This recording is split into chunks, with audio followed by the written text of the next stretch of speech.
Welcome to the Financial Advisor Success Podcast, where you go behind the scenes with financial planner, speaker, and consultant Michael Kitces to hear stories of how leading financial advisors navigated the inevitable challenges that arise on the path to success, and get insight from leading industry consultants about how to break through to the next level in your advisory business. And now here's your host, Michael Kitces. Welcome, everyone. Welcome to the 417th episode of the Financial Advisor Success Podcast. My guest on today's podcast is Paul G McManus. Paul is the CEO of More Clients, More Fun, a marketing company that helps financial advisors conceptualize and publish their own book in a consolidated 6-week process. What's unique about Paul, though, is how he counsels advisors not to write books for the potential royalties they could earn from book sales, but rather as a means to establish themselves as an authority in the marketplace, differentiate from competitors, and raise awareness of what they can offer prospective clients, and how those goals can be accomplished with a relatively short book, making it easier and less expensive for advisors to get through the book writing process. In this episode, we talk in depth about how Paul works with advisors to produce short books that can be read in an hour or two, which increases the chances it'll actually be finished. Why Paul recommends advisors self-publish their books on Amazon, both because of its lower price point than using a traditional publisher and because of the flexibility the platform gives to produce copies of the book and make updates as needed. And how Paul's 6-week book production process and staff support uses an interview-based approach to give advisors the chance to communicate their expertise to prospective clients and readers without having to actually sit down and write out the entire book themselves. We also talk about how Paul recommends that advisors give advanced copies of their book to top clients to both gather book testimonials that can be used for social proof and to provide these clients with a vehicle to be the advisor's advocate when making referrals using the book. Why Paul counsels advisors to consider asking centers of influence such as attorneys and accountants to write a foreword for the book, which can then be sent to their clients as an additional form of social proof for the advisor. And how Paul has seen advisors have success promoting their book by pursuing guest appearances on podcasts that are relevant and listened to by the advisor's target clientele. And be certain to listen to the end, where Paul shares how advisors can build trust and familiarity with prospects by sending them their book before actually meeting with them for the first time. Why Paul recommends that advisors build a standalone book website that allows visitors to download the book for free in exchange for their name and email address, so advisors can better track who's really reading the book and start building out their email marketing list in the process. And how Paul has found success by publishing his own book and following the steps he recommends for advisors, not only in building his own business, but also in being able to give back to the advisor community. And so with that introduction, I hope you enjoyed this episode of the Financial Advisor Success Podcast with Paul G McManus. Welcome, Paul G McManus, to the Financial Advisor Success Podcast. Hey, Michael. It's great to be here. I've been looking forward to this conversation all week. I really appreciate you joining us today. I'm looking forward to it as well, and getting to talk is getting to nerd out a little bit on the theme of writing a book, like writing a book as a financial advisor. Most people out there who've written a book, like you write a book so you can sell books. Like that's kind of the model. And it's tough when you only earn like a few dollars per book by the time all the people in the book publishing industry get their parts of the cut, which means like you have to sell thousands, tens of thousands, like hundreds of thousands of books for it to really add up to big dollars. And I mean, if you go out there and look at industry statistics, like the average book sells like a few hundred copies or maybe 1,000 copies over its lifetime. And it's always fascinating to me that it's kind of a unique angle for financial advisors because our clients, like one client may pay us thousands of dollars, which means we can get more revenue by getting half a dozen clients from a book than most authors will ever get from selling all their books. And at the same time, most of us got into this to be advisors, not necessarily authors. So writing doesn't necessarily come naturally. And just because you write a book and like publish it doesn't mean it jumps off the shelves in the hands of ideal prospects. They call you and you get your dozen clients or like even just one client. So I'm excited to talk about these dynamics of like trying to write and publish a book as an advisor, or like how you market or like use a book for marketing as an advisor, and just what really works or not when you're not just doing it to sell books, you're doing it to grow an advisory business and try to attract clients.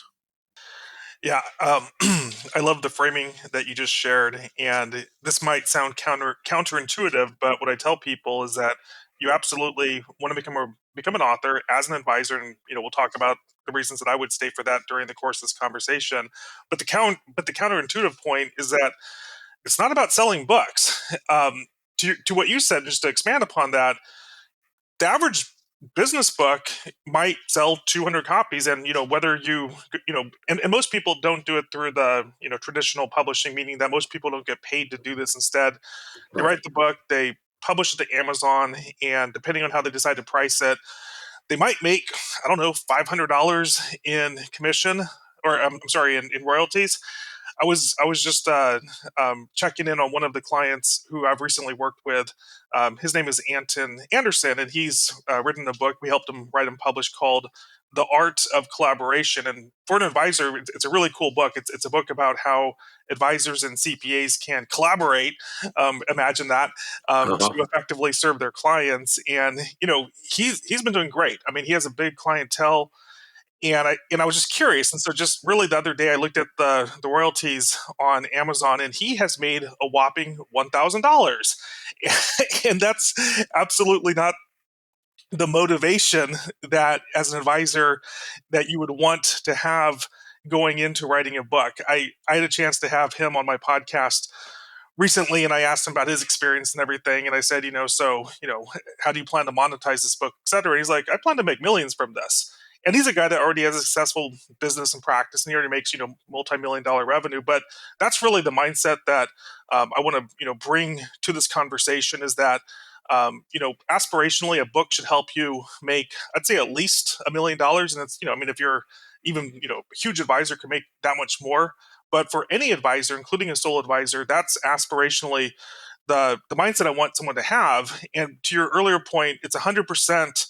It's not about royalties at all. It's about creating a book that you can effectively integrate into your practice to help you create an authoritative position in the marketplace, to differentiate yourself from competitors, to create awareness for what you do. And ultimately, and this is what I talk about a lot in my book, the short book formula, ultimately, the goal of the book is to accelerate the speed of trust. And if you get nothing else from this conversation, at least from what I share, to me, this is a writer downer: is that authorship fundamentally helps you accelerate the speed of trust. And as you know, and I can imagine, and your listeners can, as a financial advisor, I think that's the biggest constraint that anyone faces. Is it's assuming that you do good work and your existing clients love you. It's how do you create that awareness with more people? And the biggest constraint, or the biggest barrier that we face, is creating trust and getting to that place of trusted advisor. So I want to go further down this realm of like how a book starts doing some of those things, right? Authoritative position, differentiation, awareness. But I am curious, and I guess on behalf of folks who are listening from the advisor industry, where we really don't know how the book world works. Mm-hmm. Can you take a moment and just explain, like, how do book royalties work, right? Like if I make my book and I sell it on Amazon for $19.99, like who actually gets what? Like how Yeah. does that work? Yeah, great question. Yeah, and I'd say 95% of the case, we help our clients go from blank sheet of paper to publishing the book, and in 95% of the case, we simply help them publish it to Amazon for the reasons that you can imagine, right? I mean, Amazon is everywhere. It feels like it's Christmas almost every day with the Amazon driver showing up and delivering packages. I mean, So true. There are a lot of Amazon visits to our house every week.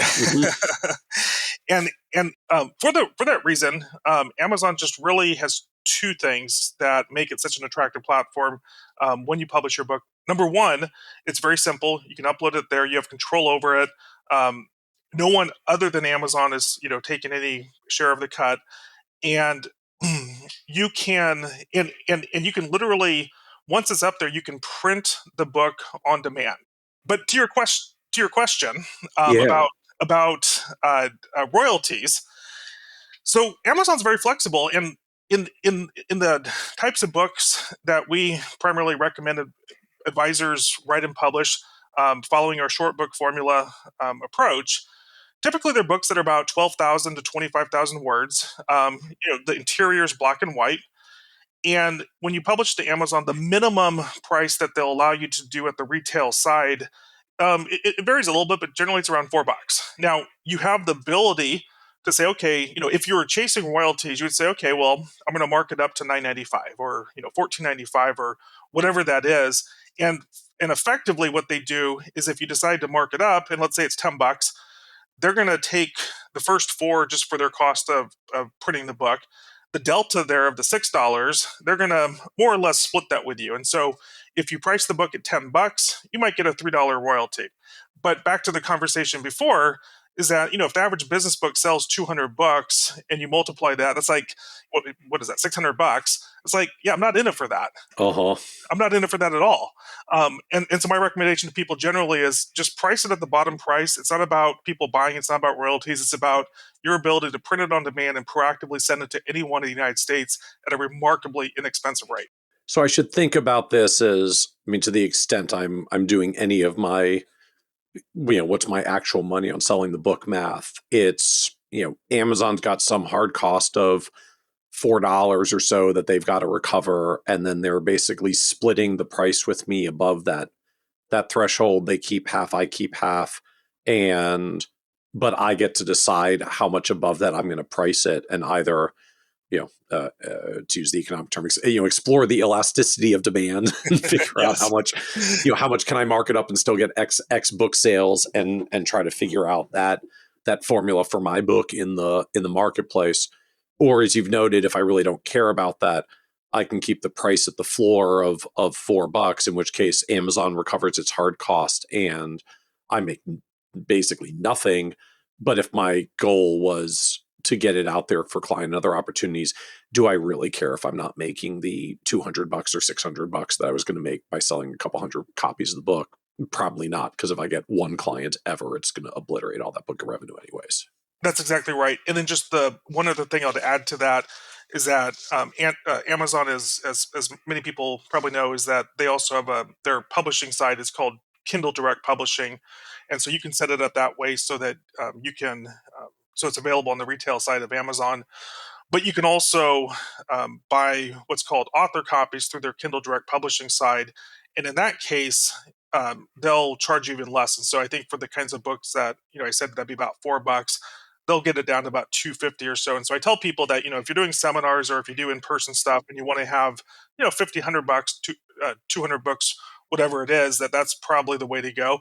But again, either way, what I always tell people is don't get more copies than you can use, say, in the next month or two, because there's no need to do that. And then I guess the final thing that I'll just add about the benefits of Amazon is that you inherently have the ability to update a book. In other words, right now it's 2024, and tax laws, whatever is the way they are today. And let's imagine a year from now something changes. You have the ability to go back in there, make an update to the book, re-upload the manuscript, and all books going forward will have the updates. Right. And so it's a very seamless process. Does it matter about where you're trying to put the book, sell the book? Amazon, I can buy it on Amazon, but do I need a publisher if I want it to show up in bookstores? And I'm aspiring to do that version of it. I want to get to walk into my local Barnes and Noble and actually see it there on the shelf. My perspective on that is that if we step back for a second and we look at what is appropriate for 99.9% of the people as advisors, why do you want to write a book? My answer would be, as we talked about earlier, it's not about book sales, but it's about what the book can do to you in terms of creating awareness and accelerating the speed of trust and bringing on clients. And so, for a Dave Ramsey, Sue Zorman, Tony Robbins, Robert Kiyosaki, then that's a whole other conversation that they should be having in terms of that question. But I would imagine most listeners, I would not be thinking in those terms. Because publishers don't get clients from the books. Like, they're literally in it for volume of book sales. So, if you're a celebrity in it for volume of book sales and you've got an alignment here, it's different when I'm an advisor, and that's not actually why I'm doing it. Yeah, if you're a celebrity, if you're someone that is routinely, say, on Fox Business or something of that nature, then that's, I think, a whole other conversation. And there's things that may be outside of my knowledge that could be appropriate. But again, I think for 99.9% of people, it's the wrong track to think about. So so then share with us a little bit more how this works in terms of integrating into an advisor's marketing practice. You've kind of talked about this as differentiating from competitors' awareness in the marketplace. So can you speak to a little more, like, just how does that actually work? Like, what am I doing With the book. as an advisor where these like magical things happen? Yeah, yeah, no, exactly. Great question. And I'll just say that there's a in all the conversations I have with people, whether it's one on one or in podcasts like this, there's always two questions that people have, and the first one is it really possible to do it in just 6 weeks? And I hope we have a chance to talk about that at some point. But then the other question is, okay, so assuming that I go through this process and I, spend the time, energy, and resources to do this, I want someone other than just my mother to read the book. Yep. And I'll tell you, my mother lives down the street, and I have given her a copy of my book. It's on her nightstand, so I. I hope that she's, read it. I don't know, but but that's not the aim of the book, right? And so there's a variety of ways to do it, and um, once we help in our process, once someone gets to the point of publishing, we typically have 6 different key strategies that we help them implement, and I'm happy to share those as appropriate. One of them is what I call the inner circle soft launch. Say your average successful advisor, maybe they serve, we'll say, 500 families. And if you just apply the 80-20 rule to that, they're going to have, we'll say, 125 families that I would call them passive advocates, meaning that these are the people that really like the service they get. These are people that would be happy to make referrals, introductions. They'd be happy to support the advisor. I mean, just 20% of the client base is generally really happy with the service and all those good things. What most people or most resources would tell you when you publish a book is, okay, once you publish it, let's do the book launch, and let's go and blast emails out, and let's do pretty social media graphics, and do all those things. And again, for your typical advisor that's successful and maybe serves 500 families, a lot of that is geared towards ultimately book sales, i.e. royalties. And you're just not going to have a lot of success that way. Maybe you sell 10, 20, 30 bucks, but again, that's not the purpose of this. And so the inner circle soft launch, as I call it, it's about recognizing that you really have this base of people that I would describe as passive advocates, again, meaning that they would like to support you, they just need a vehicle to do so. And so at the point that you publish the book, instead of making that big announcement to the world and saying, hey, I'm an author now, instead, you reach out to those 20%, so to those 125 people, and you don't do this in a one-to-many way. In other words, you don't just email blast them, but instead you reach out one-to-one, whether it's by phone call, text, one-to-one email, and you let them know you're like, hey, you're one of my best clients. I got something to share with you. I'm in the process of publishing a book, and I'm putting together a book launch team, and I would, just my best clients. I'm asking my best clients, which you're one of them, and I'd like to make an ask of you, which is, can I send you an advanced reader copy of my book? And the book is designed to be read in just 1 to 2 hours, and so it's a relatively quick read. And I know you're busy, so if you can only read a couple chapters, that's great. But what I'd like to do is to have you, read it, and then schedule a Zoom call with you just for 15 minutes and have you tell me what you think. Was it a valuable read? What insights did you get from it? And probably most importantly, would you recommend this book to others? And if so, why?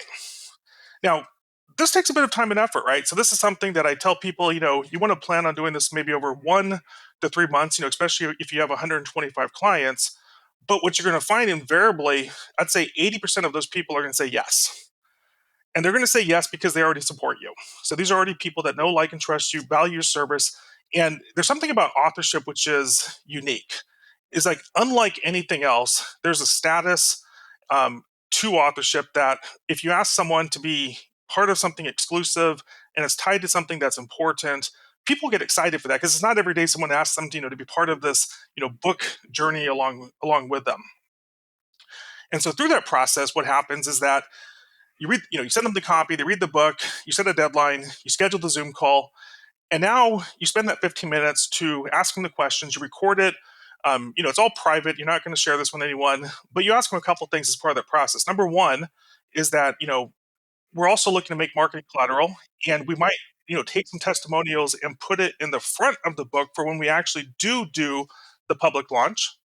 B, we're also creating, book website, all these different things, and we're looking to, turn this into testimonials. Is that something that you're comfortable with? And of course, you want to make it easy for them, right? I mean, have you ever been asked to write a letter of reference? And typically it's like, you're like, sure, I'll be glad to help you, but then it's like, I don't know what to write. Yeah.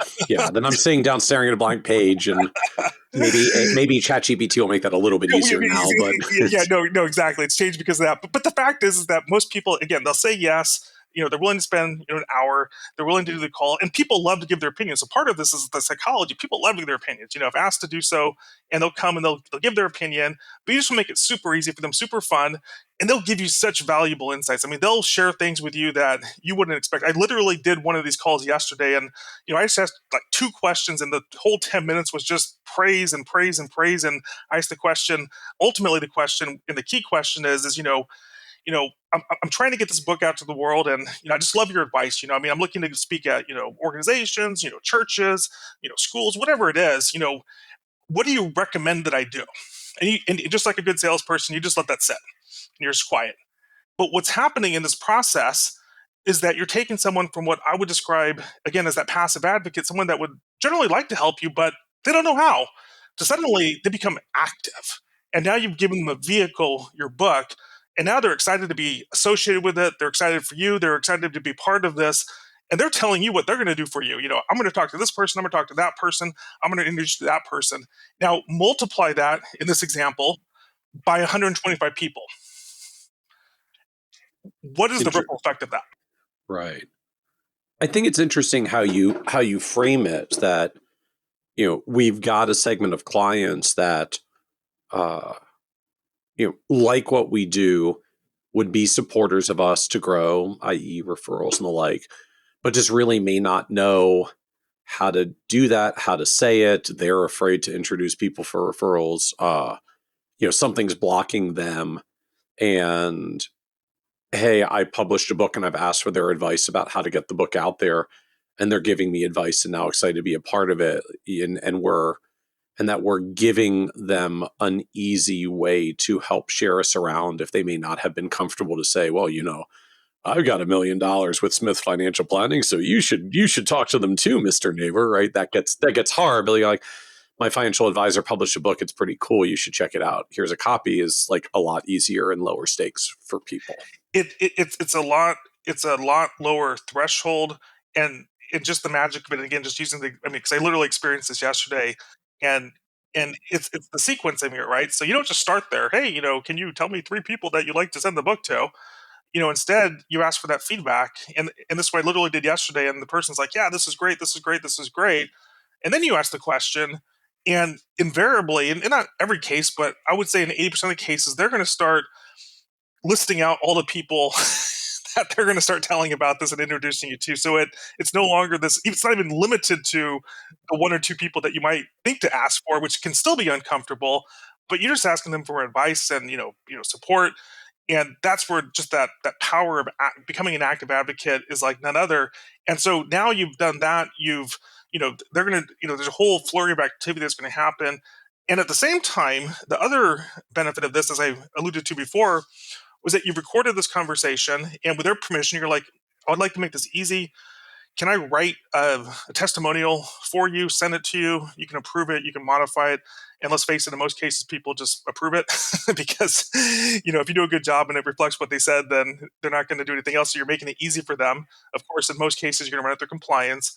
But now, as I mentioned earlier, because of Amazon's print on demand, even though you printed out, let's say, these 125 books, you've shared them with people for the part of this advanced reader copy, now you have 125 testimonials, for example, and social proof is massive. And so you take maybe the best 5, 10, 15, 20, whatever it is, and you now reformat the book.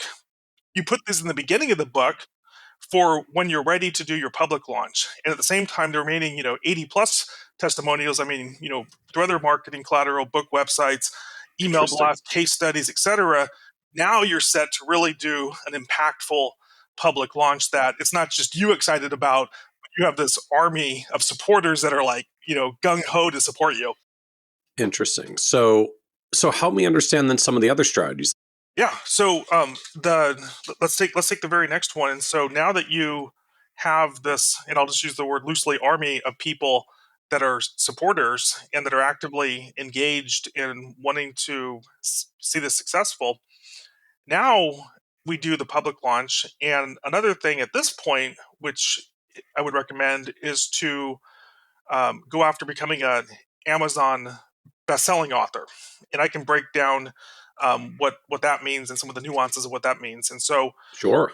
yeah, and so again, counterintuitively, it's not about book sales, and so this isn't number one on Amazon for 5 years or some famous books. So the way that probably I would say 99% of people that are Amazon best-selling authors, what that really means is that in Amazon you have the ability to choose up to 3 categories. So let's say Okay. there's wealth management, there's retirement planning, maybe there's taxation or things of that nature, things that are relevant. And you can choose 3 categories. And ultimately, the way that it's done is that you, in order to legitimately uh, become and then claim that you're an Amazon bestselling author, is that you have to be able to reach the top of that category for a minimum of a point in time. And of course, you can sustain that over time, and that's great. But at a minimum, you need to reach that number one spot for best selling, which Amazon tracks for a point in time. And there's different numbers that go into it. And so, first and foremost, what you can't do is you can't just go buy all your books. Okay. I've tried to do it, it doesn't work. And so each category is ranked differently. And so some categories are more competitive. It's really based on a single day, right? So to reach number one, for example, in wealth management, and I'm just going to make it a number, but let's say you have to sell 500 books in a single day, and that has to come through 500 separate Amazon accounts. Okay. That's how they keep you from like, I'm going to juice my number. I'm going to just buy That's exactly right. 500 copies of my book. Because, if I dialed it down to $4 a copy, I'm like, yeah, for $2,000, I'll take Amazon bestseller. Exactly, and so there's some safeguards there, and so you have to put some legwork in, and ultimately different categories have different performance metrics, and so maybe one's 500, maybe one's 100, and what have you. But we have the ability to through some software we have the ability to know in advance. So for a given category, how many books need to be sold in a day, and so we have that information up front.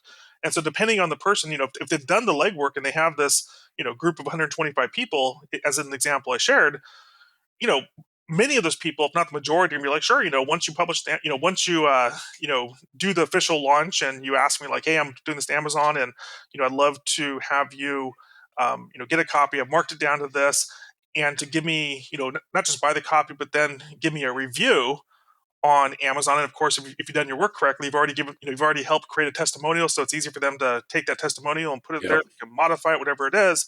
But now suddenly, you have the people that can help achieve that bestseller status for you. And at the same time, you start seeing these synergies happen. Is that now it's like, and while you're at it, if you could put the review there, 5-star review, and suddenly you have even more social proof. So for the people down the road that actually do hear about you, discover you, go to Amazon and or check you out, now you have 100 5-star reviews, and that's powerful. And so the essence of this is like I just have to get to Amazon bestseller in my category for a day to officially claim my bestseller Amazon bestseller status in my category. So I'm doing everything I can to have a big launch day on launch day so that I can get everybody to turn out at once to do the amount of activity it takes to push me over the line. That's exactly right. And if you look at other lists, there's the New York Times bestsellers list, and there's different numbers that go along with that. I think in that case, there's a few more things that you need to do, but ultimately, in that case, it's you have to sell roughly 5,000 copies of your book in the course of a week, and so Amazon's just a little bit more achievable for a lot of people. Okay. So And so is that the essence of the kind of stage 2 is it's public launch time, go out to your pre-listed group, and I'm assuming like pretty much everybody else and you can email at this point, but you're trying to do all of it on like a single coordinated day because you really want to hit top the list for the day? Yeah, and yes, short answer is yes. I'll just expand a little bit. So, you want to coordinate that one day because that's really where the rubber meets the road in terms of hitting number one. But then, to your point, you know, if you have an email list, if you have a broader client base, if you have the ability to post on social media, now is the time to start sending out those more one-to-many communications. Now is the time to get the pretty social media graphics and really announce it. And over that course, you might do, a week, 2 weeks, 3 weeks, and just make a big deal about it. But the kind of the behind the scenes, what you really want to be focused on, and where the real value is in that one day you want to be able to achieve bestseller. And then, of course, once you do that, then as part of your launch and all the other stuff, you can, now make a big deal about that. You can take all the Right. testimonials that you've done. You can say, so and so said about the book, and do all those things. And so now you're creating this massive wave of social proof. The person I mentioned earlier, whose book we helped recently, Anton, who wrote The Art of Collaboration, so his book was geared towards financial advisors and to CPAs. And one of the categories that we picked was accounting. And so, because we helped him get to number one in accounting, some of the feedback that he gave me was that as a result, he got inquiries from a number of media organizations, including the AICPA.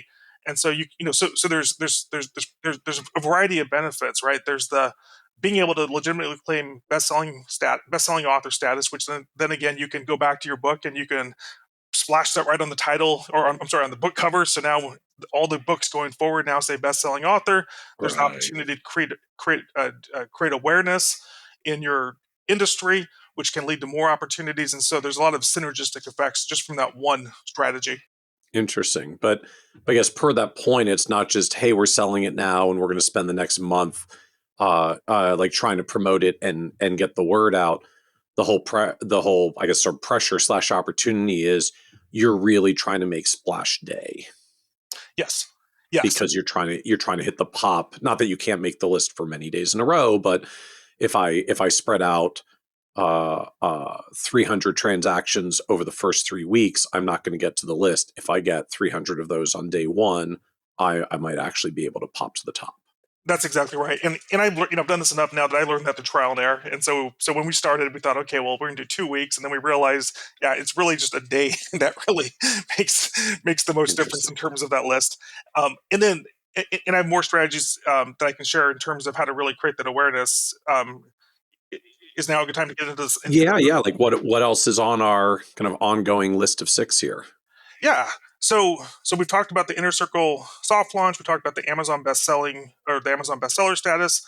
The next one, and this is really a high leverage one, is I call this the COI strategy. And so you can imagine, most financial advisors, they would love to create meaningful and relationships with CPAs and accountants for the reasons that we both know, which is the accountants typically have a lot of clients, and the advisor typically would like to partner with them in order to get those referrals to them.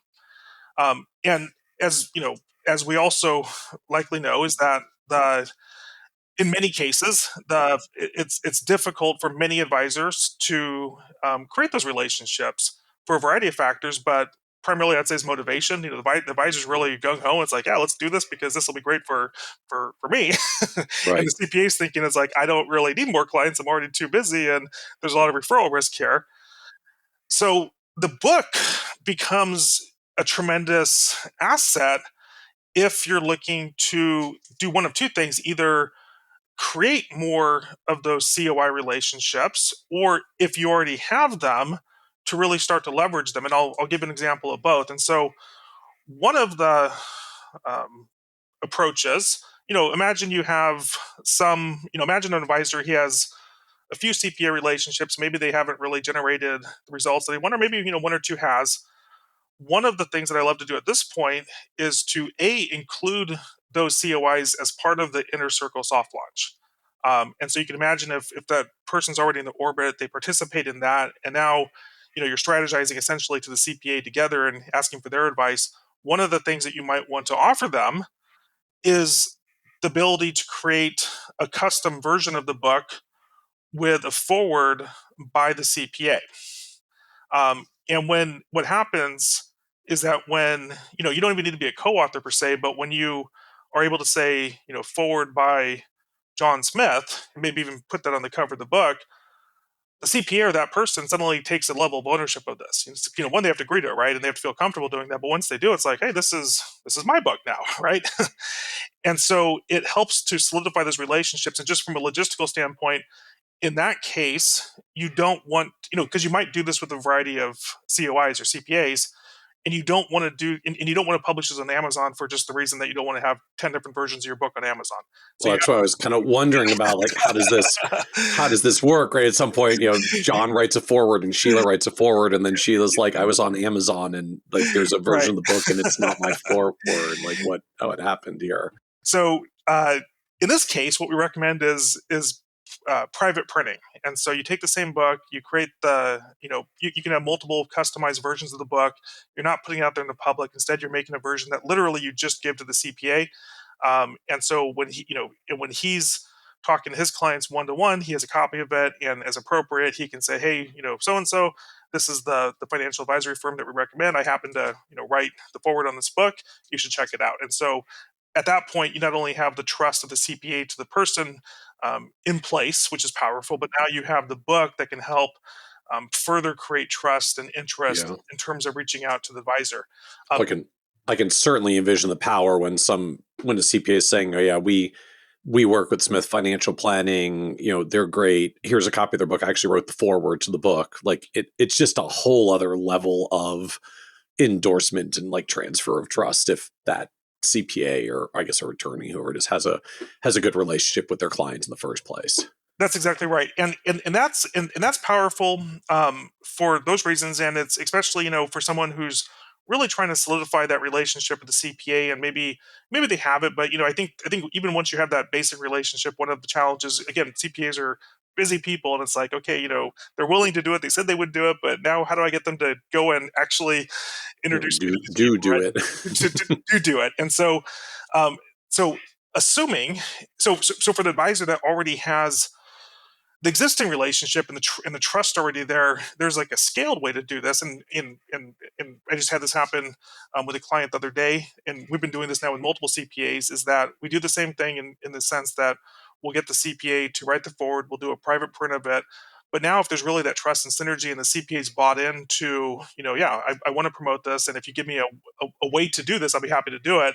And so, in this case, and this is with a client of mine named John, he has multiple CPA relationships, and now the CPA is providing us with their entire client base, or at least the segmented part that they feel will be a good fit. They're taking the next step of writing a letter, on their letterhead from them, essentially saying, "I had an opportunity to write the forward for this book, and I, more or less endorse this wealth management firm, and these are the reasons why, and you should reach out to so and so." And now we're packaging this up through this third-party private printing company we use. And so now the whole list of, say, 500 or 1,000 clients are all receiving a personal package from the CPA, paid for by the advisor, but from the CPA, that has the book with the CPA's forward. It has the letter. And that is like a scaled approach to, like, immediately get a wave of new business. And if you have multiple relationships like this, you simply repeat, rinse and repeat across the relationships. And it's just, I mean, it drives massive immediate um, opportunities. I guess I'm just trying to visualize the private printing dynamic. So I'm not doing this through Amazon. I'm like also sending a copy of the manuscript to some other provider that does private printing things, where I can send them 5 copies of the manuscript with 5 different forwards, and then they give me 5 different editions of the book privately printed that I send to each person that did that forward for that segment of the books. That's exactly right, and so Okay. just by the private printing, it's essentially a printing company. But now, these printing companies, or at least some of them, um, create these services where it's just turnkey. In other words, they'll print the book, they'll keep it on file.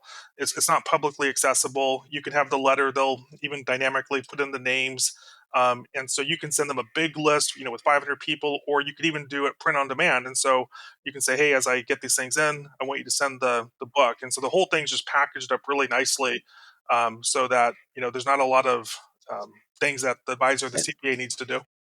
and is this like a whole other cost? Do I have to pay a whole other thing for this? Or am I still just kind of printing my books at a couple bucks a book and they're happy because I'm going to order 50 here and 100 there, and that still adds up when they're doing their paper book process? Yeah. So in the case of the private printer, the cost dynamics are not quite as favorable as Amazon, because Amazon has Prime, right? And so Yeah, well, I guess like after whatever's the first couple $1 trillion of scale, the math gets easier. yeah, so with the private printing, it's more or less the same thing. You can print a book for roughly $4. You can print more in bulk for $2.50 or so. But really the two additional charges is they'll print out the letter, they'll put the package together with the letter, and then they'll put it out to the mail. And so now you're paying a small fee for the letter, the handling, and then you're ultimately paying a third party carrier to ship it. And so, this goes from, say, $4 through Amazon, no letter, delivered through Prime, to I want to say maybe $10 or so, Okay. private printed, print on demand with letter, delivered So I mean, through third party. you're higher, but you're doing 50 or 100 copies of the book for CPA to send out to their base of clients. You're going to be out $500 to $1,000, and like you're probably getting more than one client from Yeah. this. Like, and I mean, even one client is still going to more than pay for itself. So like the incremental costs to me, like that's a small number once you've got the book and a relationship with the CPA and buy-in from the CPA who's excited to do the forward for a book. Like, this is going to go well. We're just kind of in speed bump costs Yeah, now. exactly right, and it's a tiny fraction, and you can do this all at once. You can do it, 100 at a time, whatever makes sense. Because then I would just add to it is that in itself creates response, right? I mean, that creates response from people that are genuinely, you don't, you have trust in advance because of the CPA, because of the book, and generally the people that respond are genuinely are interested in to become your client. And again, depending on your relationship with the CPA, if you're really collaborative, they're providing you with the list of contacts, right? And so when the book's gone out, and if you're proactive, you're going to be following up. A lot of people are just going to reach out to you automatically, but if you're also proactive and you follow up and say, hey, I just wanted to reach out and introduce myself. Hopefully, you got the copy of the book. I'd love to schedule time with you. You're going to double or triple your response rate. So, and then I guess like on Amazon, you leave the neutral no forward version. So if someone manages to go look it up there, they just like, oh, I guess I got a special copy with my CPA's forward. You Correct. don't like, Yep.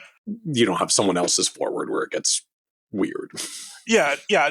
I think the Okay. main thing, even if you do have another forward, I mean, I think the main thing for me, and that's a good point. But the main thing for me is that you just want to have one copy on Amazon. You don't want to have Right. multiple copies. Okay. So then what's next on the list? We've got inner circle launch. We've got kind of public launch for Amazon bestseller boost. We've got COI strategy. Yeah, What else? yeah. So the next one that I love and I do myself, I call it the virtual speaking tour. And back in the day when you know, people published a book, the place to go would be to be on Oprah, and Right. and don't get me wrong, if Oprah's calling, go on the show. I mean, great opportunity. Yep. But in today's world, 2024, um, one of the best ways to create awareness, especially with the specific audience that you serve, is guest podcasting. I mean, I call it the virtual speaking tour because I tie it. Okay, I published my book. Now I want to go and talk about the content of my book on targeted podcasts that my ideal clients hang out on. And so, as an example, I have a client. His name's Michael, and he's written actually at this point several books, all geared towards nurses and more broadly healthcare professionals. And so one of the things we helped him do was, once he published the book, is that we helped book for him speaking opportunities on this podcast, and we try to get on the most popular ones. People that have relationship with audience, been doing it for years. As big size audience as possible. But this is one of the most enjoyable things about, a lot of people don't look at marketing as enjoyable, but I can tell you that this is one of the most enjoyable ways to market is the virtual speaking tour, because now he's essentially, we do this twice a month for him, but he's going and he's getting booked to speak on these podcasts that are geared towards nurses and healthcare professionals.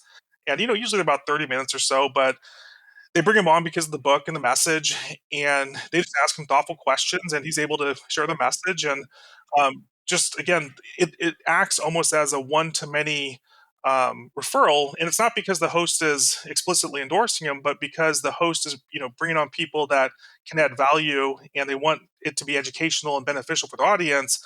You know, there's a huge transfer of trust, and then there's a very clear bridge backwards, meaning that once they've done that, a segment of the audience is going to, go and look at his book and, want to take next steps. And so, I find speaking in general is powerful, and whether it's in person or whether it's online, either way is great.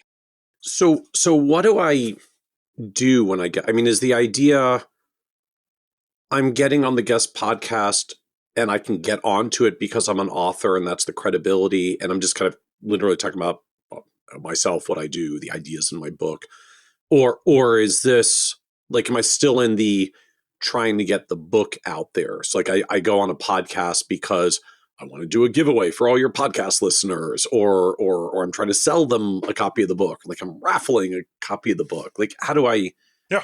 think about, like, what is my actual goal when I'm trying to go onto these Yeah. podcasts? Yeah. Great question. So I'll answer, but I'm just going to segue to one of the other strategies that we typically do in advance of that. And this is where, even though we recommend putting the book on Amazon for the reasons we've talked about, which is the print on demand, the Prime delivery, etc., one of the things we recommend people do once they have the book is to create a book website. And so when you go on a podcast like that, or whether you're speaking in person or even just talking one to one to people, as you're talking about the message of the book, because fundamentally, what I'm really describing here is that the book is the message. The book is a well thought out, well documented core message that you want to communicate to the public, and you want to get that in book form, because there's just a lot of credibility and status and all those things that accrue to being an author. But once you have the book, what you really want to view it as is not just as a you know pages of ink on paper, but you actually want to say, okay, that's the message. Now, how can I communicate this to the world more broadly? Because you've spent this time to really come up with this messaging, and so part of that, and this is another one of the strategies, but it's, you want to get it on audio. There's a certain segment of the population that will read a book, and there's a certain segment like myself that's just busy, and I'd love to hear what your Yep. thoughts here. But I listen to most of the books that I do on Audible by listening. I don't read as much, and I'm sure some people do, but I tend to listen more than I read. And so you want to make the book available in all the forms that make sense. The goal of it is that your ideal reader consumes it, whether it's listening, whether it's reading. It doesn't really matter. It's consumption of the book. So to that end, another thing that we recommend as part of the six is to go out and actually build a book website, and be fairly simple and straightforward.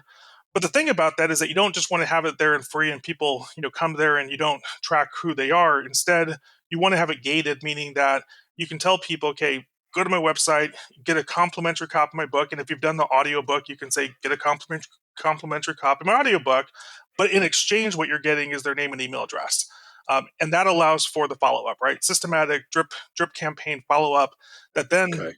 helps them to not just go there and forget about it, but reminds them, hey, you got this book, you should listen, these are the reasons why, et cetera, et cetera.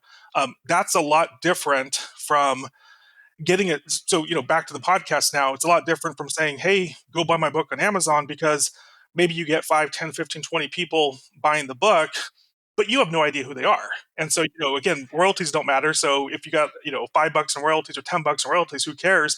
And now I don't know who's doing it. So really, if you want to tie all those things together, the strategy is that the book in many ways is the passport, because as I would imagine you would agree with, given that you have a very popular podcast, is that you're looking for quality vetted guests. And one of the ways, and you tell me, but one of the ways I imagine, because I do this myself, is that you're looking for markers that they have, something meaningful to share. Yeah. And a book is one of those ways that people demonstrate that expertise. Yeah. Yeah. They've demonstrated they have something to share. They've demonstrated a certain level of thoughtfulness about it. They tend to be pretty organized in what they're going to communicate. Because if you had to organize your thoughts to at some point to get the book out, like you've organized your thoughts, so we're not just going to be in like free flowing conversation that bounces all over the place. Particularly if there's someone that's done the book and and like we're not the first on the list of their podcasts in their virtual speaking tour. By the time they get to us, like they've done this conversation a couple of times in figuring out how to formulate the ideas from their book into a conversation. So just, like it tends to go well from a hosting content, hosting guests perspective. Yeah. And so you tie all those things together, in this case, Michael. So he's on the podcast, and it's not just one and done, but it's multiple, and it's as long as it makes sense. And so it could be 6 months, it could be a year. I mean, if the results Right. are there, he could go on and on and on. But ultimately, what he's looking for is creating that awareness in the marketplace. But ultimately, as I said, really what I recommend for people to do is to not say, go to Amazon, buy my copy. It's like, no, get the book website done in advance. And that's the place that you want to invite people to come to. That's the most powerful way to do it.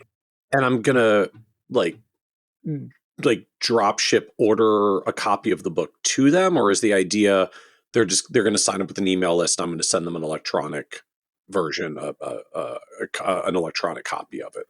Yeah. I have a few clients that will actually send a copy to the person. I mean, they work with ultra high net worth business owners, so Okay. they see the value. If someone's going to not just give their name and address, but their name and email, but their whole address in exchange for it, they see the value in doing it. It's worked very well for them. In my case, and probably in most cases, what I'm offering to deliver for free in exchange for the opt-in is essentially an electronic version of my book plus the audio book. And so when someone goes to Okay. my website, or most people's website I'm talking about, they'll get a free copy, a free ebook version of it, as well as free audiobook version of it, so you can deliver on that promise of free.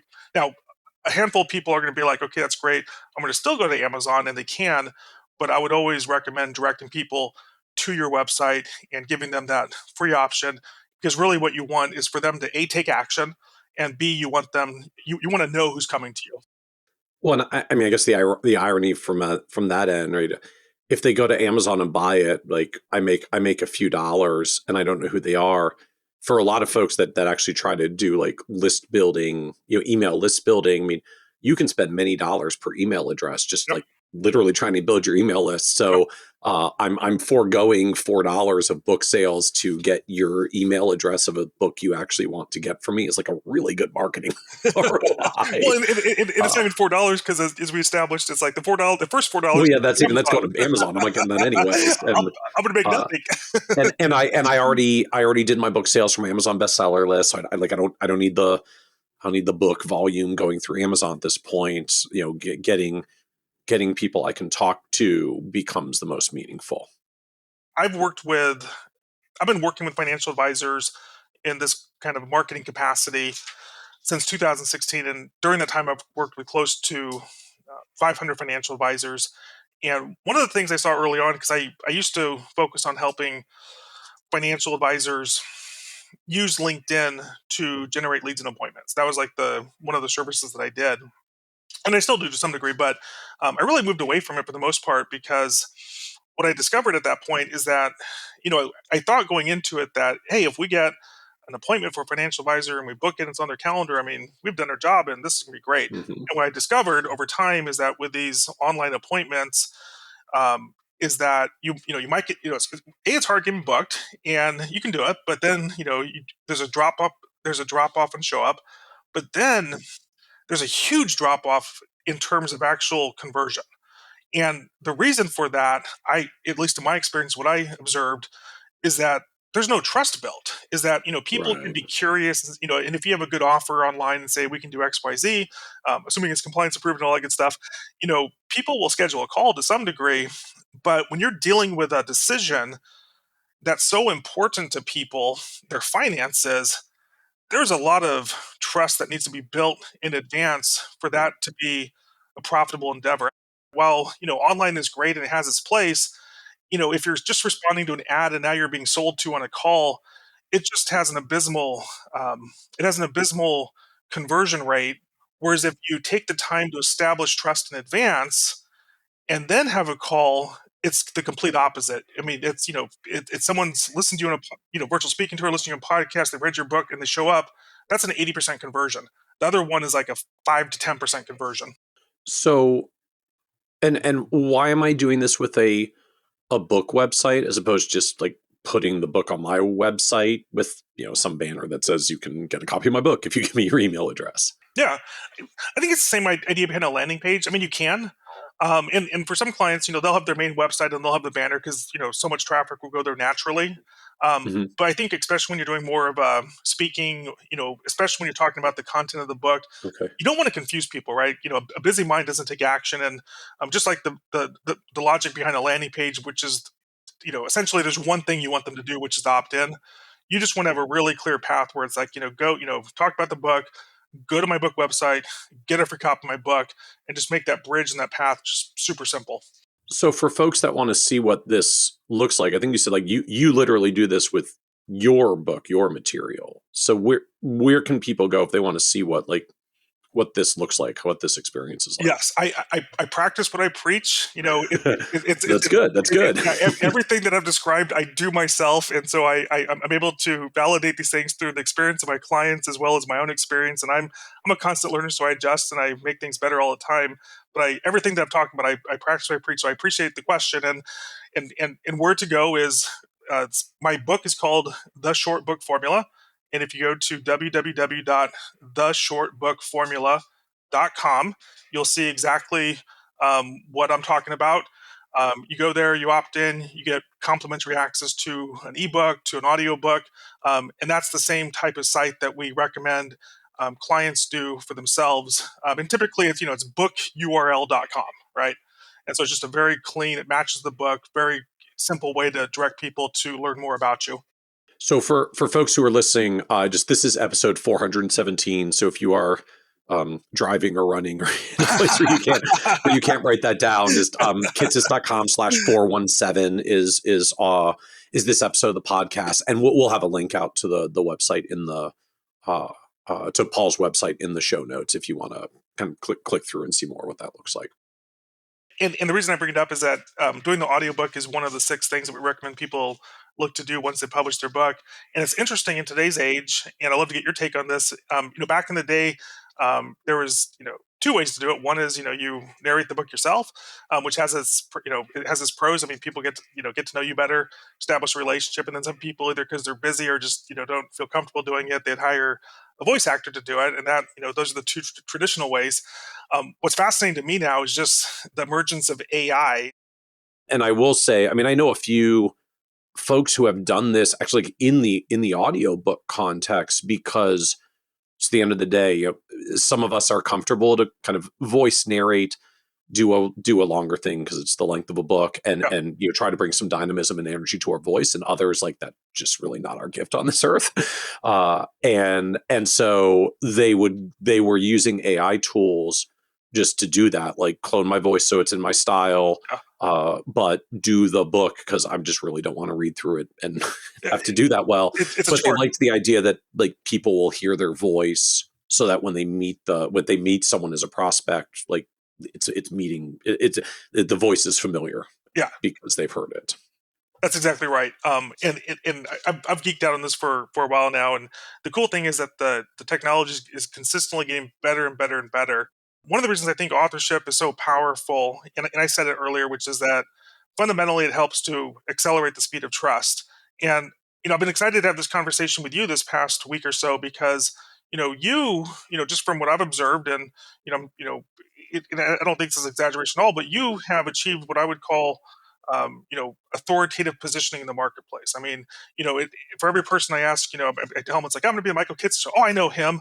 Another person I've talked to multiple of your guests, and they're like, yeah, I was on his show, and suddenly, like, that many more people, Yeah. heard it. And so, you've done it, as I'm sure that because this isn't meant to, be an outlandish compliment, it's just true, is that you've done a phenomenal job of creating authoritative positioning. I think becoming an author is one avenue, and I'd argue it's an easier avenue for many people. But if it's okay, before we get into the, our process, I'd love to kind of hear from you, and I'm kind of flipping this on you, but what is your experience about authority marketing and potentially the benefits of it? Yeah, I would agree this direction. Because I've lived a little bit of the contrast. Like I did my annuity book earlier in my career, far enough along, like I'd gotten nerdy on annuities and had some things to say and write, and so I wanted to write a book. And at the time, I was still doing much more of a mix of client work and writing, and just kind of trying to find the things I wanted to do in the world to get paid for being the nerd that I like to be. And so the book for me at the time very rapidly turned into a bunch of expert witness work, Hmm. actually. Which, yeah, in that vein, I mean, if I'm trying to take myself back to the timing, I mean, I don't know, 28 years old and like doing expert witness work and charging expert witness fees, which was probably, I think I was doing like $250 to $300 an hour work. And this was 20 years Yeah. ago.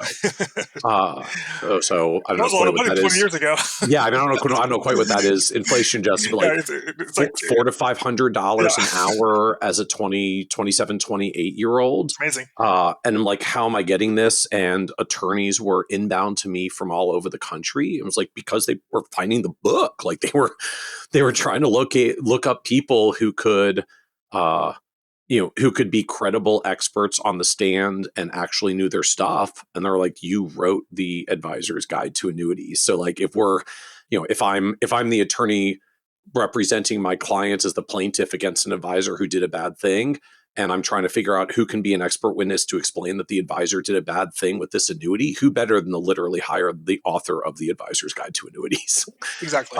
to do that. And ironically for me, expert witness work was not actually stuff that I loved, because it turns out it's really contentious, and I don't really need to put myself into that level of contentiousness. It kind of rubs off on me in negative ways. So I didn't stick with that work. But yeah, I mean, we did the book, and I don't know, in 12 to 18 months, suddenly I'm doing this like really high level, very well paid at the time expert witness work that just came off the sheer credibility of the book and having the book out there. So I mean, it worked, and it worked sort of remarkably fast in driving some of those opportunities. Then I went the like idiotic slavish way and spent 10 years writing like 1,000 articles on the blog to replicate it a second time, which definitely was slower. It's had other benefits. Sure. There's other things that come from kind of building it from a platform perspective, but I mean, I lived firsthand like the getting a book out there where you can be authoritative in your little realm. I mean, that was a little pocket. Like I did just annuities just for advisors, like one product of one thing for one segment, and all of a sudden that was enough to be taking off. And Yeah. I mean, look at folks like Ed Slott, the IRA guy, Yeah. like he picked one type of account and made a career out of it. And I mean that in the most positive ways. Like Sure, sure. we overthink this sometimes about Yeah. how complex it needs to be. So Yeah. yeah, I've lived that firsthand of the way that I like how you frame it, like the way that trust and perceived credibility accelerates as a book author. Okay, so I heard you say that it took 12 to 18 months, and a lot of people, they have this fear that, okay, it's like, if you're, I'd imagine if someone's listening at this point in the conversation, like, okay, sounds good, but I'm busy, I don't have the time for this, Uh-huh. etc. And Yeah, to be so, fair, I was in my 20s. I yeah, had more spare time than I do now. yeah. So the book that I wrote, the short book formula, um, there's really two key ideas, and I think I alluded to this before, but really it's the two big ideas. One is that, why write a book, and it's the book accelerates the speed of trust, and so it's going to save you, in my mind, in my experience, it's going to save you a tremendous amount of time as you put that into action. The ways that we've talked about. But the second is that the way that I construe a book is that a book ideally is not just to say I'm an author and to have this book and this tome that has this body of work, but for an advisor, a successful advisor that's looking to put the book in action and actually use it to grow the practice, is that it needs to be a book that actually gets read. It needs to be a book that your ideal client, your ideal reader slash ideal client slash your ideal prospect are going to actually, as part of the process, whether they read it before they engage with you or they read it as part of the engagement, but they're going to take the time to read it, ideally cover to cover. And so to accomplish that, you can't give them a 10-hour, 5-hour book and say read this. Right. Yeah. Like, bless Ray Dalio's principles, but Right. that is not a short, Yeah. fast read. That would slow down sales, not Mhm. increase them. Right. And so the argument that I make in my book is that the ideal book that you should be thinking about writing is a book that's between 12,000 to 25,000 words. And what that really translates into is a book that can be read or listened to cover in 1 to 2 hours. And so 1 to 2 hours, and on the 1 hour side, it's substantive enough where you can really get your message across. So it's not just just an ebook per se. It's substantive, and on the far end of it, the 2 hour 25,000 constraint really forces you to decide what's most important, because I think there's a lot of people, and I'll just use the example I used before with Anthony Anderson and the book The Art of Collaboration.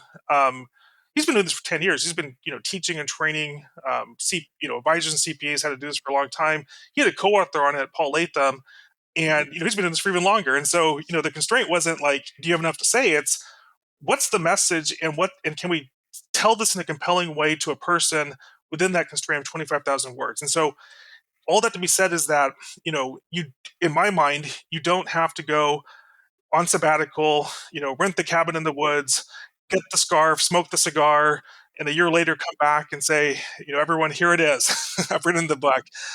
Our whole process, I call it the 6-week blueprint.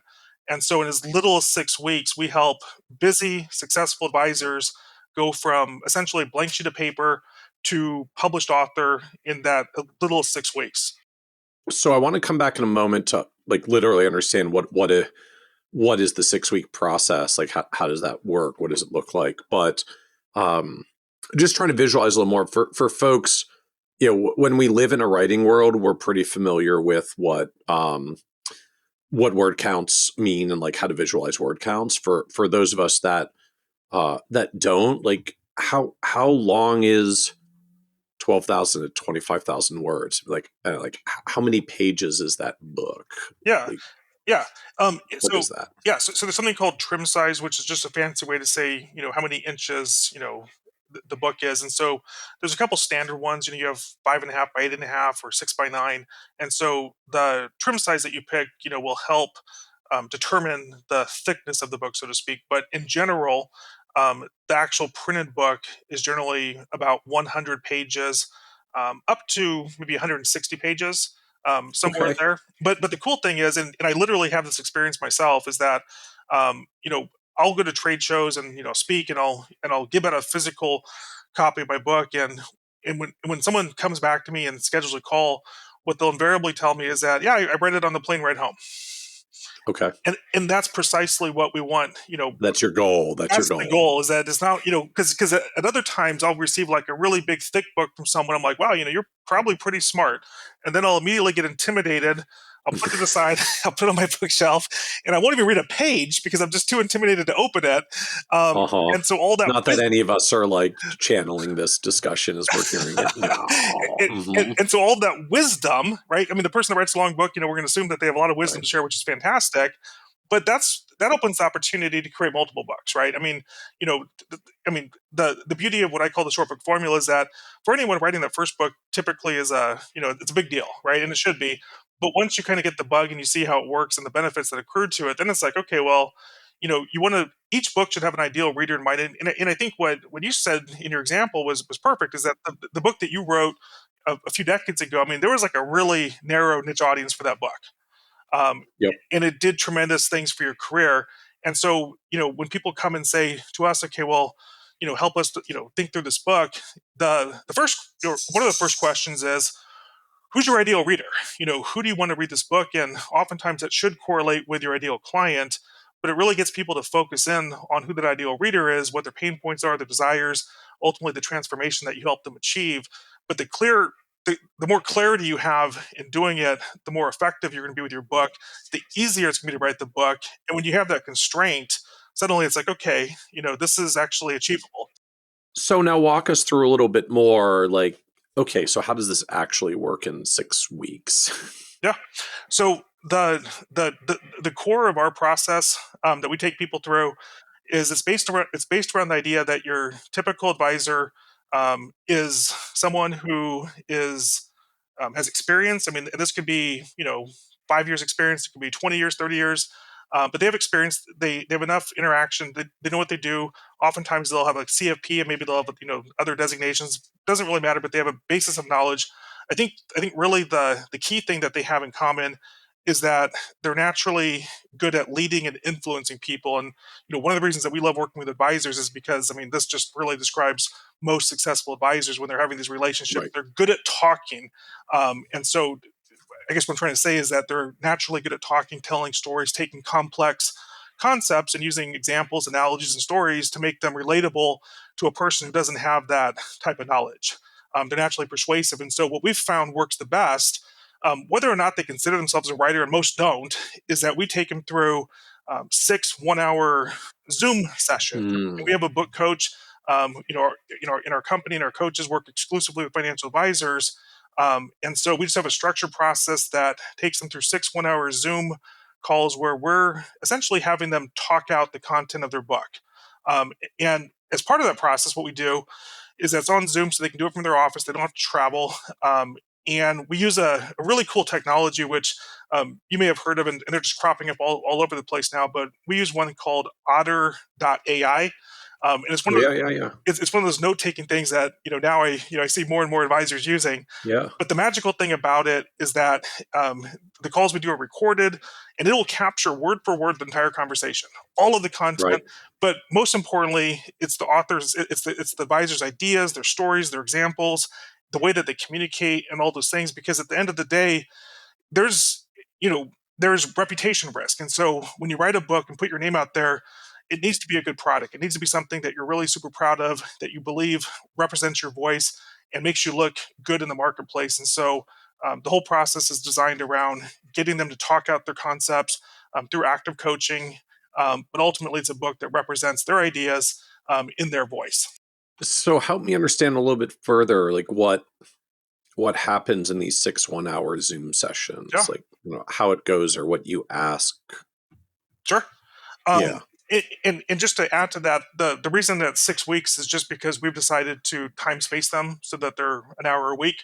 Okay. And so for someone's like, hey, I want to do it in 4 weeks, or I want to do it in 10 weeks, it's those are both available. But we found that Okay. 6 weeks for us is optimal because really the question that people come to us with is like, okay, it sounds good, but all in, what's my time here? And a key to the success is that we want people to come prepared to the call. And so Right. before any of the calls, we create, an author workbook based on the information they've given us. We help outline the chapters. We have questions. We want them to take the time, and typically about an hour to 2 hours per week, mentally preparing and jotting down ideas and concepts, so that when they actually are on the call from start to finish, it's super purposeful, super structured, and we're trying to get them to expand and articulate the ideas in their own voice, the stories. Challenge them where appropriate, ask them to expand and clarify where appropriate.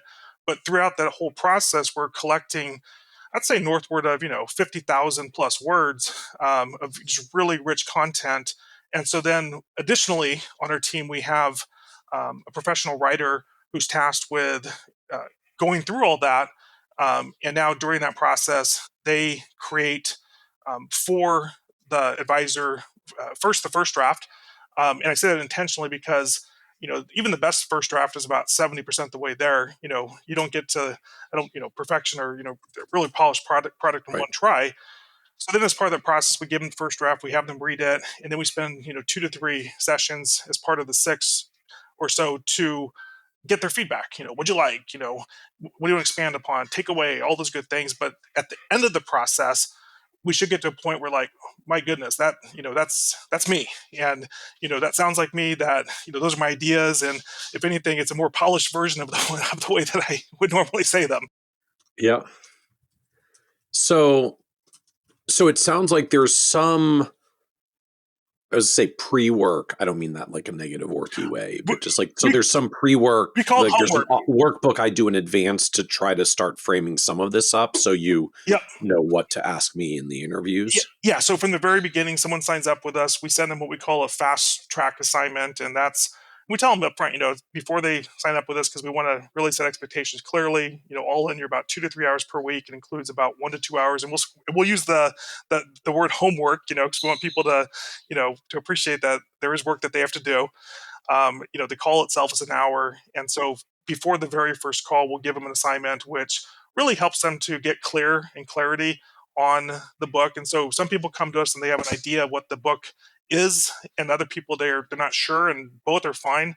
But it really starts to get them to think through and essentially brain dump the ideal reader, the pain points, the desires, the ways that they help them, ultimately how they want to use the book and what they hope the book's going to help take that journey that the reader is going to go through from the reason they picked up the book in the first place to the point where they finished it. And so that's all done before the very first session. Okay. And So you've kind of figured out these workbook questions of tell us about your ideal reader, tell us about the pain points they've got, what is the book supposed to do to help them, just so you're trying to prompt advisors and formulate this so the interview series goes more productively. exactly, yeah. Every hour of our process is designed to be very efficient, and so and don't get me wrong, people get life happens, people get busy, and at that point, if Yeah. they didn't have a chance to do the homework, we just say, hey, let's just reschedule, because it's not productive for them or for us to have someone come on the call and be like, so what do you think about annuities? Right. Instead, we need to have notes and ideas, because part of that idea behind time space learning is that if you know what's going to happen, like let's say next week we're going to be talking about chapters say 1 through 3, and these are the key themes. Really the questions are designed to help people reflect on their experiences and their knowledge. I mean, there's so much brilliance captured inside people's heads. And sometimes we forget it, right? I mean, we've been doing it for so long that it becomes very, just we forget about how much we know, right? I mean, the Right. first time you learn something, you're like, wow, this is so awesome. This is amazing. And then a week, a month, a year, 10 years later goes by, and you're like, oh, who cares about that? And so we really try to capture that brilliance that's locked in there. And a big part of that's giving them a chance to reflect on those things and come up with ideas, so that when they come in, they're like, oh, here's the things we're going to talk about. So the idea is each of my 6 weeks, I've got basically like an hour or two of homework and then a 1 hour conversation. And my homework might be filling out a workbook. It might be looking at a draft. Mhm. Like these are all elements of the homework along the way. Yep, that's exactly right. And it's very structured. So first week is reviewing the pre-assignment, which is the brain dump, just so that the person and our book coach has a very clear idea of what the book's going to be about. The next 3 calls are our author workbook, and they're carefully going through it, a third, and filling out sequentially the information and just kind of working through the book. Those are the first 4 calls, and then at that point, we create the first draft. That usually takes us about a week, sometimes up to 2 weeks, and so it can delay the process a little bit. But we give them that, and then the final 2 sessions generally are the first one. They and the book coach carefully go through the first half. They've already read it in advance, and so they come in with their notes. But now is a chance to have rich dialogue and conversation about what's working, what needs to be changed, what ideas they want to refine, etc. But we find that the first draft is usually about 70% the way there. But by the end of the coaching calls, and then the second draft that we create for them, it's usually about 95 to 100% the way there. At that point, they'll generally need to put up their compliance, which we expect. Okay. And the question hasn't been asked, but it comes up a lot, is that, can I do this? And what we found in our Right. case, we've never taken on someone who we couldn't publish. So, unless, I think maybe a captive agent might have some challenges, but everyone else at, broker dealer, RIA, et cetera, we do a lot of work with people in the Ameriprise system, as well as some others. And so we've never had a book rejected, but we anticipate it's going to go through compliance. They're going to get out the red pen. They're going to make some suggestions, but they're all easy to address. I mean, because we're not saying anything in the book that's Yeah, it's usually like, let me do 12,000 words about how awesome my investment performance has Yeah, been. exactly. It's usually not the book that we're writing. Exactly. So it's pretty simple, straightforward process. And so the idea is by the end, so the first 4 weeks, essentially the material is getting formulated. Weeks 5 and 6, I'm looking at, the first half of the book and the second half of the book. And I guess per your comment, right, the other virtue of only, like air quotes, only doing a 12 to 25,000 word book that you can read in an hour or two is that means you can read the first half of it when you're doing your own edits in like 30 to 60 minutes. Like you're not slogging through your own personal edits to War and Peace. Like the book's not that long, like not in a negative way, but like the Sure. book's not that long. So it doesn't take you that long to edit through and give feedback with the writer. That's exactly right. And we do have our longer program for the book that's more towards 25,000 words is 8 weeks, 8 sessions. So we do allow a Okay. little bit extra time for the longer book. But exactly what you said is that, what we found in doing this is that, again, our client, they're successful. They know their stuff. They're good talkers, good storytellers, but they're not writers. And if you Right. give them too much to do at once, it just becomes overwhelming because it's outside their comfort zone. And so just by breaking it down into segments, it becomes much more manageable. It becomes enjoyable. I mean, I get the benefit of I have book coaches and writers, but part of what I do day to day is I watch the recordings of these calls just to check in, make sure everything's going on track. And it's always like the moment of truth, right? So fifth session when they're like seeing the book and we're getting the reaction, and just they were just thrilled. I mean, and they said in their own words, it's like, this is like us but like better. And it doesn't mean that's perfect, right? Mhm. Because we still have the next 3 sessions, and what you find is that and we call it the substantive editing process, and there's so much more to polish it and fine tune it. But we know that we're doing our job when that first draft comes in and they're like, wow, that really sounds like me. And so what's my all in time on this? Am I really down to like 2 to 3 hours a week times 6 weeks? Like I'm 20-ish hours and I'm done. Is there anything left? Um, that is by and large it. There's a little bit of coordination, getting it through compliance, getting it back, but those are just kind of a little bit paper pushing. But we try to make it as easy as possible for our clients. We find that when we do co-authors, which we do a lot of, sometimes the homework time can take a little bit longer, just because they approach it as partners and they're spend more time talking about it and considering it and reviewing it. But for the individual author, I mean, that's essentially what it should come down to. And so then what's the cost for the advisor to go through this process? Yeah. Um, so so this is an interesting question because I always get a variety of answers, and so I just want to preface it with that. And so the very first book project, before I started my own business and did this, I helped a person who's a very successful financial advisor. He wrote a book called Smart Retirement, and he went through a company called Forbes Books, and it's pretty popular. You may have heard of it, and the price tag on that was about $100,000 plus. And then Okay. since then, I've looked at other ones, and oftentimes they're in the 25, 50, 100. So it really varies. I know like Scribe Media was out there doing this for a while. Scribe Media is one of the ones that comes up, and they range from like 50 to 150, and so it's just really all over the place. Um, Partly because our books are relatively shorter, and so our books are that 12,000, 25,000 words, and oftentimes those books are probably more like 50,000 words. We're able to come in at I think a more attractive price point, but we have three different author programs, and it ranges from on the low end $9,000 and on the high end $18,000. And what like defines where I am in that range? It's primarily two things: it's word count and number of coaching calls. Okay. And like how do I know what word count I Yeah, want? Like yeah. if I'm not an advisor used to Yeah. writing, I'm like, I don't know whether I have a 12,000 word idea or a Yeah. 25,000 word idea. Usually, as part of the process, I'll send them a couple samples. One that represents 25,000 words, one that represents about 12 to 15,000 words, so that they can kind of see the size and physicality of the book. A lot of people though, Okay. a lot of people come to us and they're like, "Hey, can I start in this one level? And if I decide to upgrade, can I do that?" I'm like, absolutely. It's like, because we know that it's a big decision and it's kind of hard to make a decision without a little bit of experience. And so, whatever we try to recommend things, but ultimately, it's whatever they feel comfortable doing is where we get started. And if that's the right program, fantastic. And if they decide to upgrade, fantastic. So then I've got to ask, like, so I'm just trying to process this from the advisor end. So am like, is this my book, air quotes? Like, is this a ghost written book? Is that how I'm supposed to think about this? Am I supposed to tell people that? Am I obligated to explain that? Like, how do I think through this? Like, I'm the author but not the writer Yeah. dynamic. Yeah. From my point of view, it's 100% their book. So we start with a blank sheet of paper. Um, all of the content is the content that they've shared with us. So we're not out there doing research and coming up with ideas.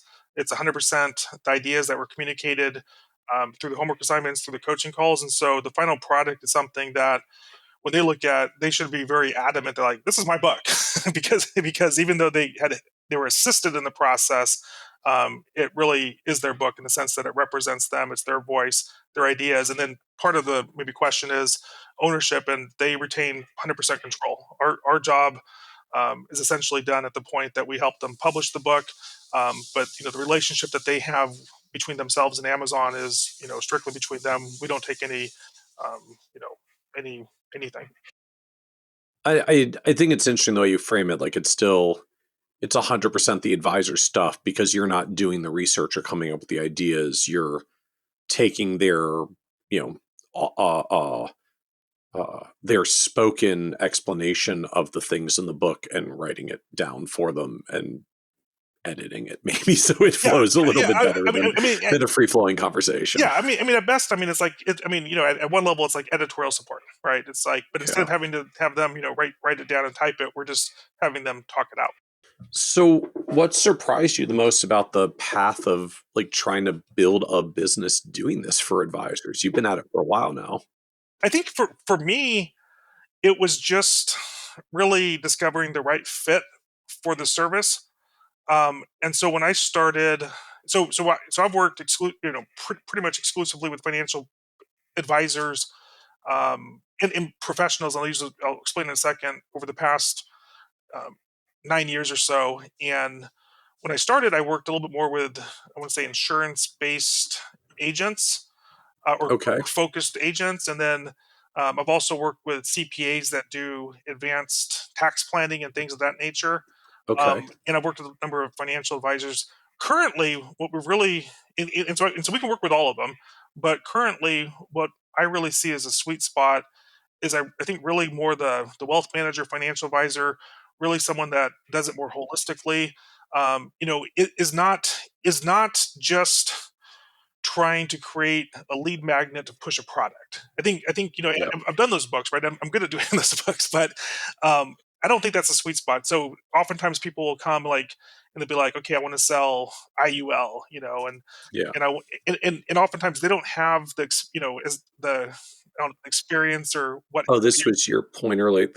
The advisor of the experience, right? If I've been doing this for enough years, I've gotten pretty good at making points and explaining concepts to my clients and using some stories and using some analogies, particularly if like I've got a thing I'm passionate about. I've probably done this story in front of clients enough times that it kind of rolls off the tongue, which means it gets a lot easier for you guys to edit that into book format because we like that's what we do.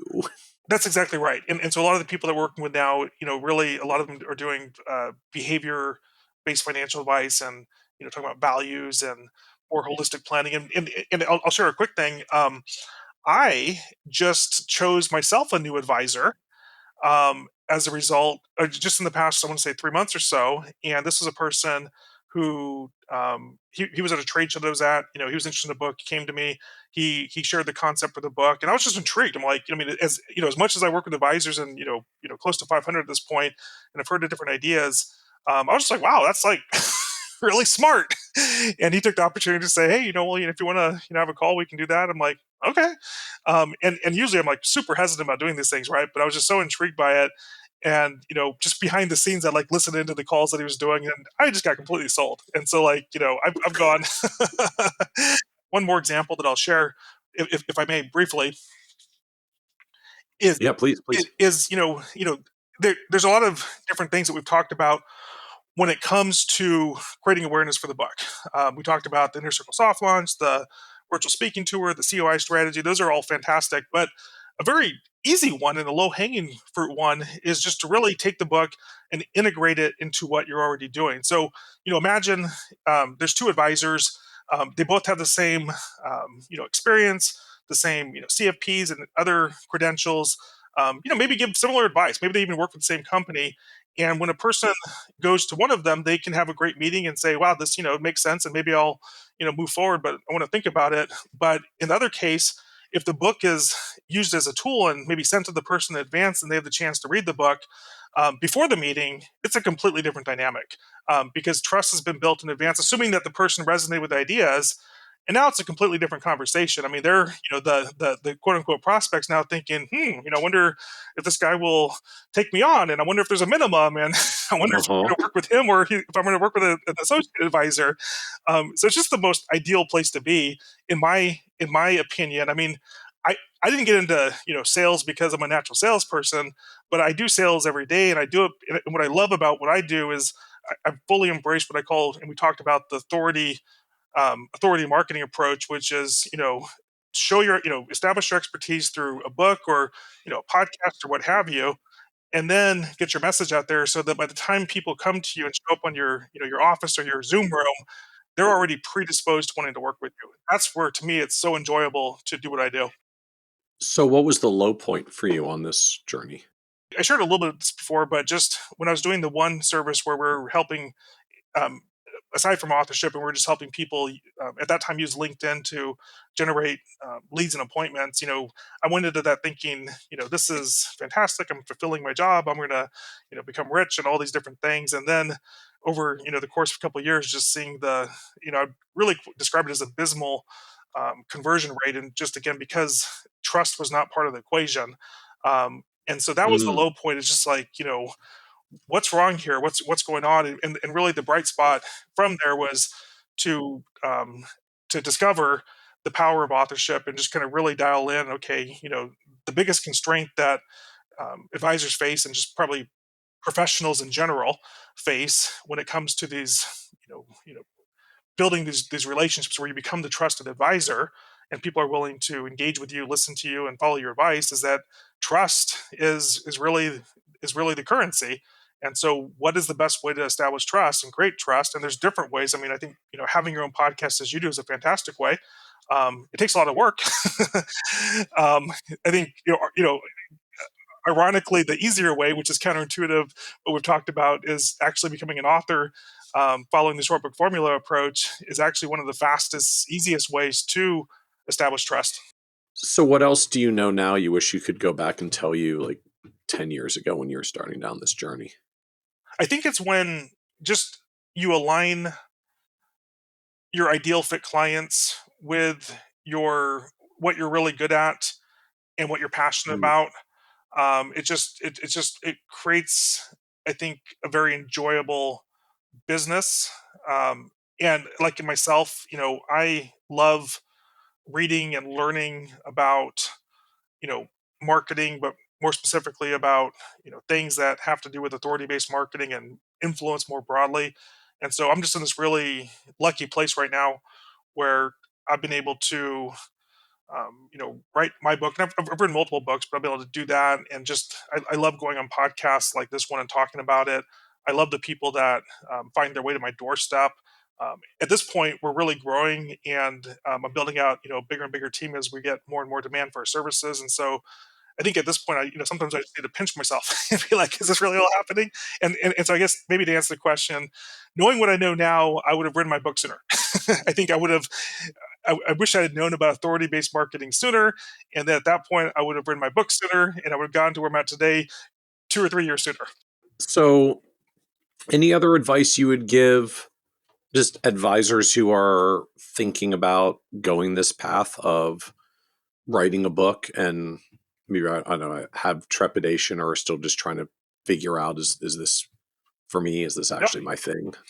Yeah. I mean, I think as a single takeaway, one thing I tell people is that when it comes to marketing, authority is the priority. And so, just a simple way to think about it, authority is the priority. It's when you're looking at your marketing and what you're doing to generate new business, assuming that you're looking to grow your practice and attract new clients. If you look at your marketing activities from an authority standpoint, and really by authority, it's not this egocentric thing, hey, I'm important. It's really authority helps to accelerate the speed of trust. Whether that's done through a book or through a podcast, I think those right there are two fantastic ways to do it. If authority is a priority, because you know that authorship and really just authority based marketing systems done well accelerate the speed of trust, make your life better, then you start looking at your activities at a different lens. Um, a number of years ago, I had launched a service where I had helped advisors actually do a podcast. I didn't do it too long, but I did for long enough. And just what I found was that for most advisors, it was just a lot. It was just too much, right? I think there was the occasional advisor that was a good fit for people that generally saw it as a long-term thing and just enjoyed having conversations, et cetera. But for most people, it was just too much work. And so I think Yep. podcasting is a great way to establish authority. I have my own podcast. I love being a guest on podcasts. But if I was to recommend, someone that's looking to increase their thought leadership over time and maybe they're getting started or they're along the path, my recommendation would be Mm. start with a book. Second, get into guest podcasting. And then third, um, think about starting your own podcast. And I think all three have their place, but that's how I would sequence them. It's an interesting framing that, I mean, I can certainly attest to it as well. Podcasting is pretty amazing from a kind of marketing and brand building perspective, but like you have to show up repeatedly for a really long time to actually do that. Whereas like you make the book and get your thoughts down on paper and get it out there and like you're done. It has an end. Like podcasting for marketing really doesn't have an end. You have to actually like the journey of talking to people and doing the stuff that it takes to like make podcasts happen. Um, the book is a much more finite journey. And 100%. And then if you expand that into the next one, which is, the virtual speaking tour, as I call it, or guest podcasting, Right. that's also just relatively speaking, it's less work, super enjoyable. You get to, because you have a core message, right? So you're not like having to go think about what am I going to say today. You have your core message, it's well thought out. And what we typically, recommend and help people do is to get on, say, 2 podcasts per month on ones that, their ideal reader slash prospect slash client listen to. And twice a month, you get to have super enjoyable conversations like literally you and I are having right now, at least Yep. from my perspective. Yeah. And, Yeah. yeah, Me too. and it just is like, I get paid to do this, and you get Yeah. paid indirectly, right? But it's like, this is awesome. And I literally published the short book formula just shy of 2 years ago. And my virtual speaking tour has not ended. I just keep on going. So as we wrap up, this is a podcast about success. Yeah. And just one of the themes that comes up, the word success means very different things to different people. Yeah. And so you're now on this wonderful journey with fast growing team as you're doing, I think you said like 500 plus books with authors, with advisors now. And so the business seems to be in a wonderful place. How do you define success for yourself at this point? Yeah. I was prepared for this question. And so what came to me as I was thinking about this was cultivating your gifts in the service of others. And I think this ties back to what I do in just authorship in general is that, um, you know, the people that we work with and that are a good fit for what we do that should become authors. I mean, they have so much experience and knowledge and they make such an impact. And oftentimes they're making an impact, one to one in the client meetings they have. And so, again, uh, however you decide to do it, authorship being one vehicle, it really allows you to um, take your message, put it in something that you can get out into the world in a bigger way. I mean, it can be a legacy, right? I mean, it's something that it really Yeah. allows you to serve your ideal clients in a way, in a bigger way, and more of them likely than you're currently doing. There's a quote by Wayne Dyer, which is "Don't die with your music still in you." And so, while there's of course a lot of ways to do this, I think Mm. considering authorship is just one of those ways to really take all of the lessons and wisdom and stories that you've learned. And this is not just from the side that I've been talking about it in terms of using authorship to grow your practice, but this is just really more on the impact side where using it to really if you do work of value, it's to capture it and to share it with the world. Very cool. Very cool. I love it, Paul. Thank you so much for joining us on the Financial Advisor Success Podcast. Yeah, it's been my pleasure. I've really enjoyed the conversation. Likewise, thank you.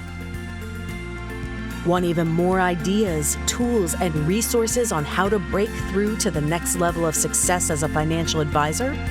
Check out the leading financial planning industry blog, Nerd's Eye View, at www.kitsis.com, where Michael covers the latest practice management trends and financial planning strategies. And by joining the members section, you can earn IMCA and CFP continuing education credits, along with exclusive member content. Get it all now at www.kitsis.com.